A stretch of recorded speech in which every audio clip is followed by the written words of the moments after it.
bác. Hôm nay bố con tôi đi câu cái hồ ở trong Nưa. Cái hồ này là rộng 28 hecta. Hồ này rất chi là nhiều cá. Hồ này là không bao giờ tát được, cho nên là hồ này chắc chắn là sẽ nhiều cá. Hy vọng là hôm nay là bố con tôi sẽ thành công. Đây là có cái ông ở dưới thành phố về. Đấy, anh em với tôi vừa thả mồi xong. Nhưng hôm nay là sóng hơi to. Đấy, nước sóng đánh hơi to cho nên là đánh lục cũng hơi khó một chút. Nhưng mà hy vọng là hôm nay là sẽ câu được cá lớn. Đấy, quý vị và các bạn nhớ đăng ký kênh để theo dõi những clip mới nhé. Chi để mà hàng đi.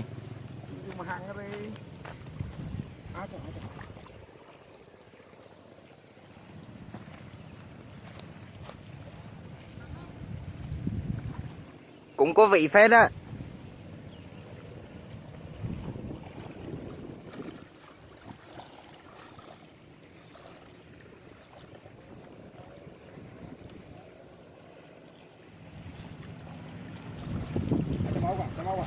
Không, con này không phải con điên. Không điên, không phải điên, không phải điên. Từ từ. Bạn cầm vợt đã. Bác từ từ nhá.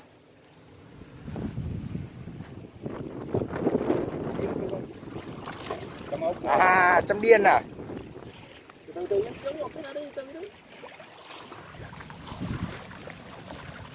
Được.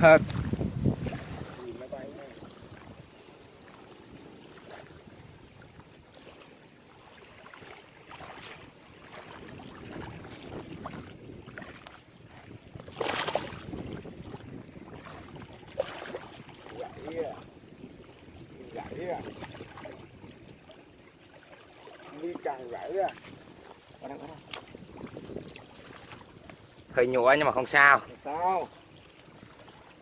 Có vị dòng là sướng không? Sao? Hắn đóng cho 5 cái dưới chạy răng không? Không sao.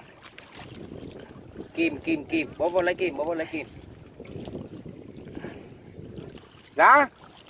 Vâng. Điên. Vô lấy kim đi bố. Từ tí nè con.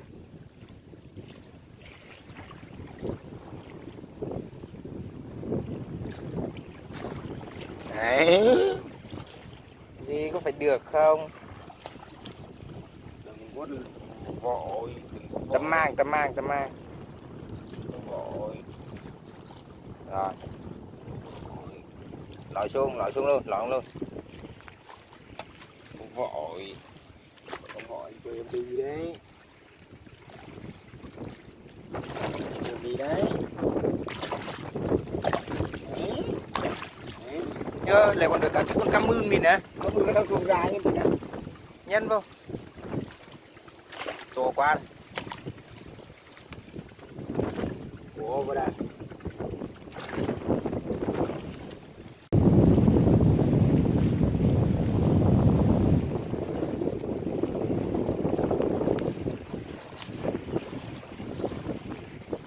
Lại trôi tiếp.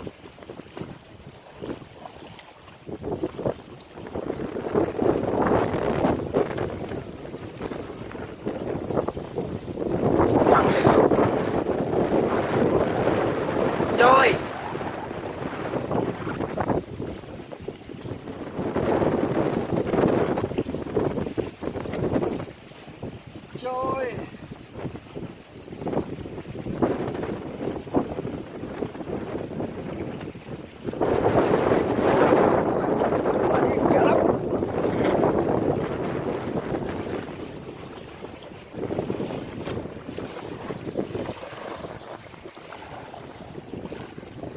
Cái gì đây?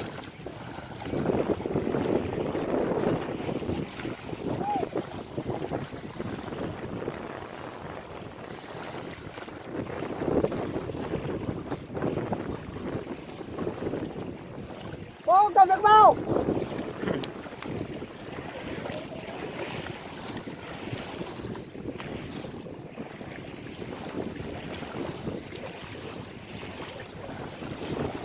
À, thảo nào thêm khỏe.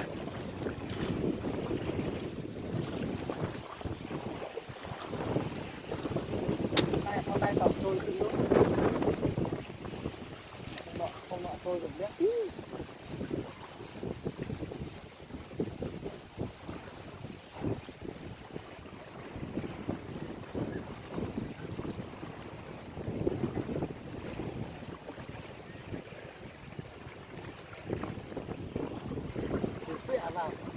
Mấy cái được.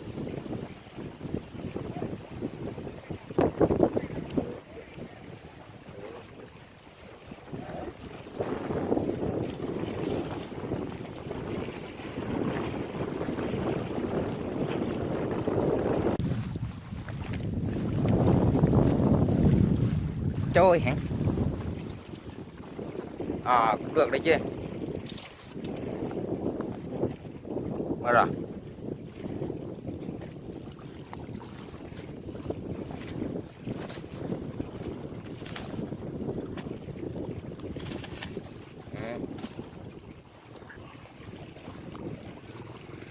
Trôi.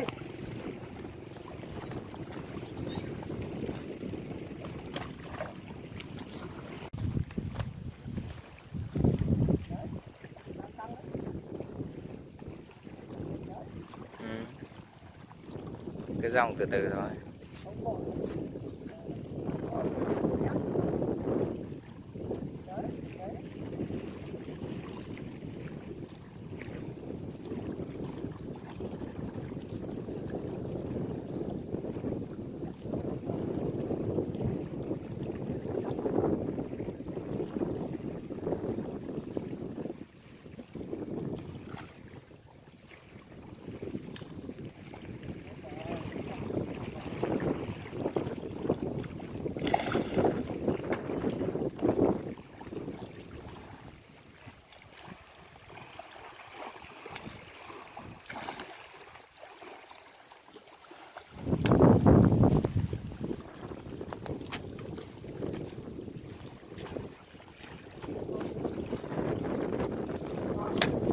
Con đi to đấy nhỉ?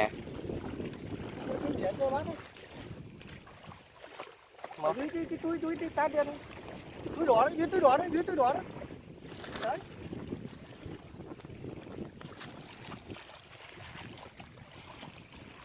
Được đó. Con nó ngã to hơn con này.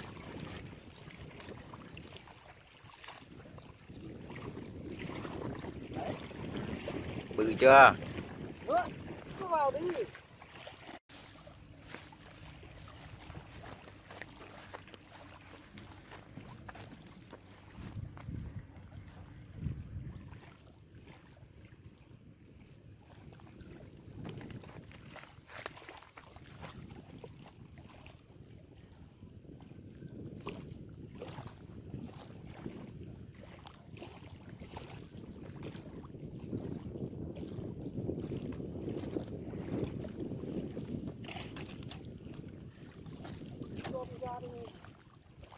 Cho mình chơi một lúc.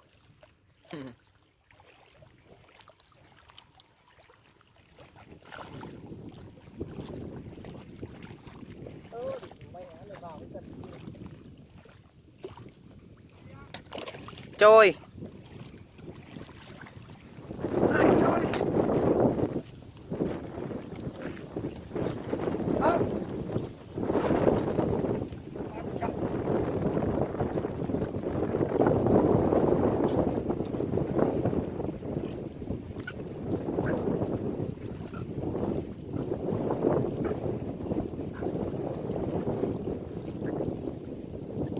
Ọt cái chim mà ọt.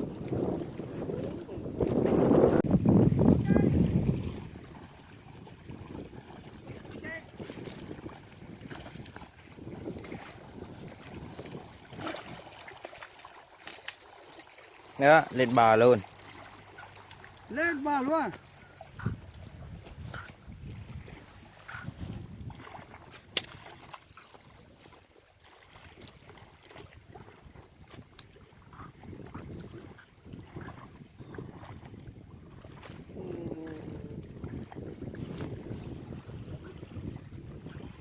Như thế này thì làm sao mà ra đúng không? Không ra chứ. Con đi đây ăn sâu.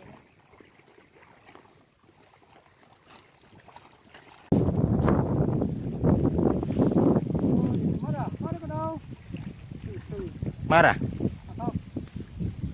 Vẫn phải lao vào.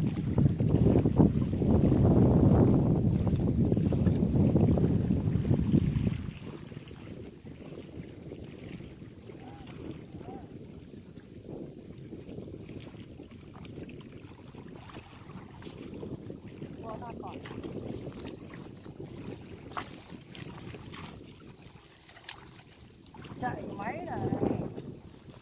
Chạy máy này.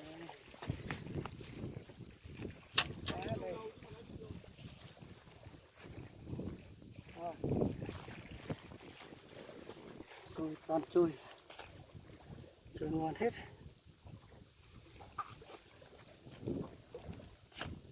Vào đây là ra đấy. Không vào hoạt là mất luôn đúng không?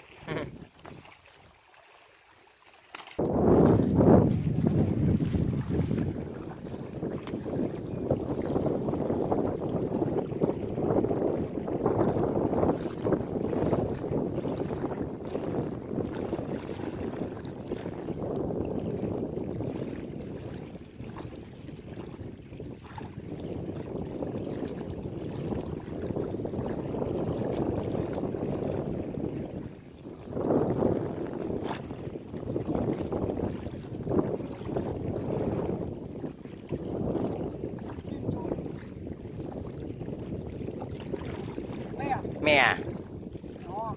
To đấy.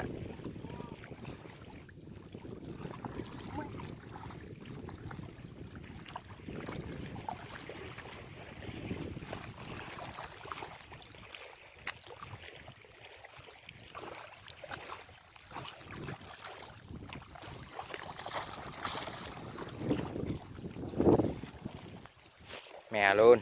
Mè luôn.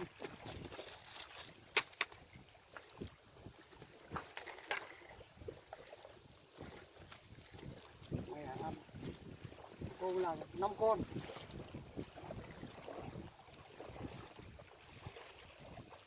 Cô làm 5 con như thế này.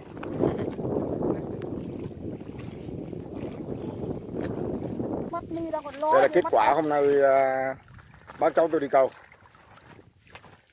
Một buổi sáng của hôm nay. Nhưng mà đây là quay có buổi sáng nha các bác nhá. Đây là quay có lúc này. Đây là câu có lúc buổi sáng này chứ không phải là câu cả ngày. Đây là lúc này là 11 giờ trưa nhá. Đây. Đó, 11 giờ trưa nay câu đến 11 giờ về. Nắng quá không chịu được.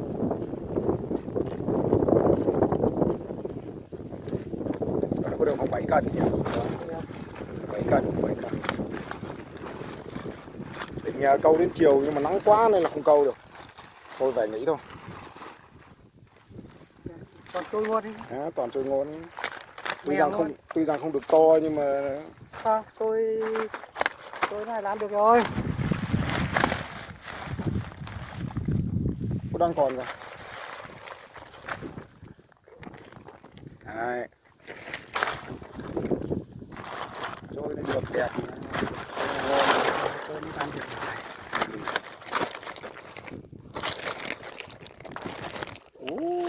Quá tuyệt vời. Rồi, cảm ơn các bác đã theo dõi video nha. Chào các bác, hẹn các bác clip sau nha.